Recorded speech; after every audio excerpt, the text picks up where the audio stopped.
Another issue where there isn't a lot of fairness, a lot of people feel, is asylum, because a record number of asylum seekers have been allowed to stay in Britain after claiming they're gay. This has tripled from 762 in 2022 to 2,133 in 2023. And according to the Home Office figures we've just received here at Talk, 425 people arrived yesterday in 9 boats. That's the total over the past 7 days. 871 people. There have been well over 10,000 people who have arrived on our shores in small boats since Keir Starmer became Prime Minister. Let's speak to Stephen Woolfe about this. Stephen is Director of the Centre for Migration and Economic Prosperity. Stephen, I'm sure some of these 2,133 people are gay, and maybe being sent back would be have catastrophic, perhaps even fatal consequences for them.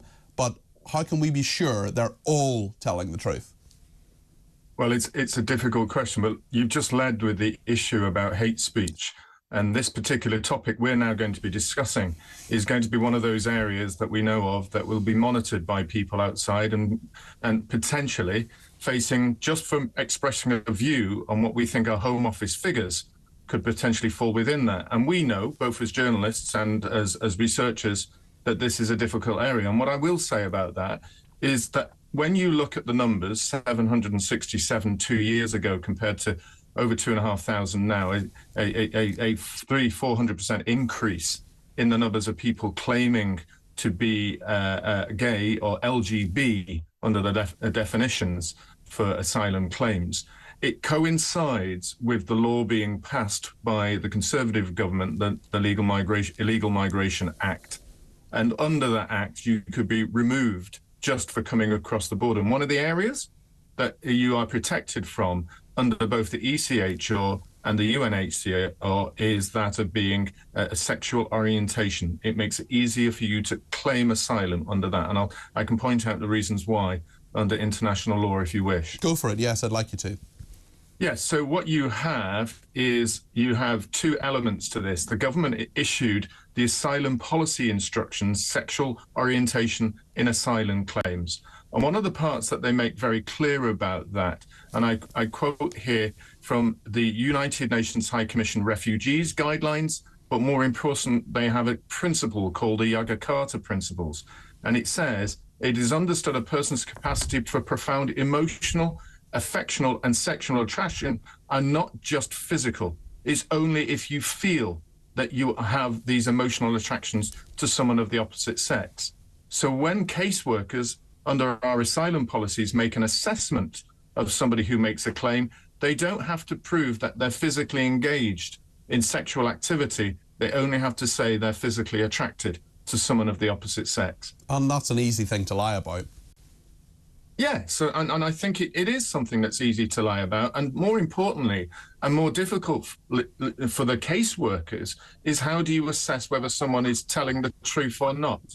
And then I think the important element about that in government policy is that we do not make it clear, and under the ECHR has impacting our own common law system, there is no way that you can physically check with these people. You have to assess them, why they're claiming asylum, and then take it almost for granted that they're telling the truth. I worked for the Home Office for the sum total of 4 weeks as a special advisor before I was moved to another department for a complicated reason I won't go into. But one of the things that I was involved with, I had a few briefings and things about human trafficking, about this horrible thing that happens, and modern slavery.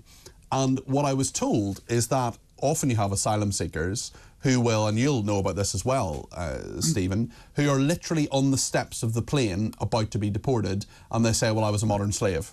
Or, you know, there's some sort of excuse that they haven't given so far in the process. They've got to be taken off the steps. They've got a whole process has to be gone through to try to assess whether they were involved in modern slavery. And I wonder if, I mean, this rise, this very big rise in a very short space of time, almost a tripling, in fact, yeah, basically a tripling in 1 year, is because it's kind of got around that actually this is something, or could there be other elements here? I mean, someone earlier talked about the fact that there are perhaps more people from Afghanistan where things have changed, the Taliban cracking down. I can imagine it wasn't the easiest place to be gay anyway in Afghanistan, but could there be other reasons for this, or should we just continue to be cynical about it?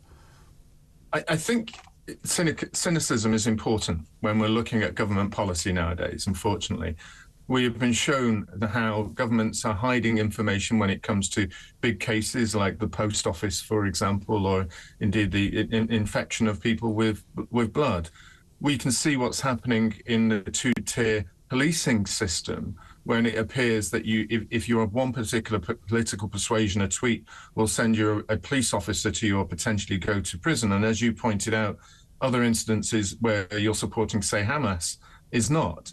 And so that cynicism is really important for government, for people now, so that you can hold the hands of government to fire and ask them the important questions of providing the evidence for what's happening.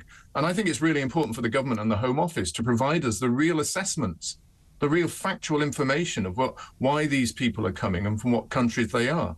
And there's no doubt that there is, throughout the world, people who are subject to obscene ways of dealing with their lives if they're gay. And I think they should, that is inappropriate, and we should look after those people. Again, with all asylum claims, we don't believe that if you're a genuine asylum seeker, you shouldn't be allowed to at least be assessed properly. Yeah. But the cynicism in this country is the vast numbers that are coming in, and as you've pointed out, the huge numbers in rising in particular claims like this, when a law enters into Parliament and is passed, that stops them being able to claim asylum in another way.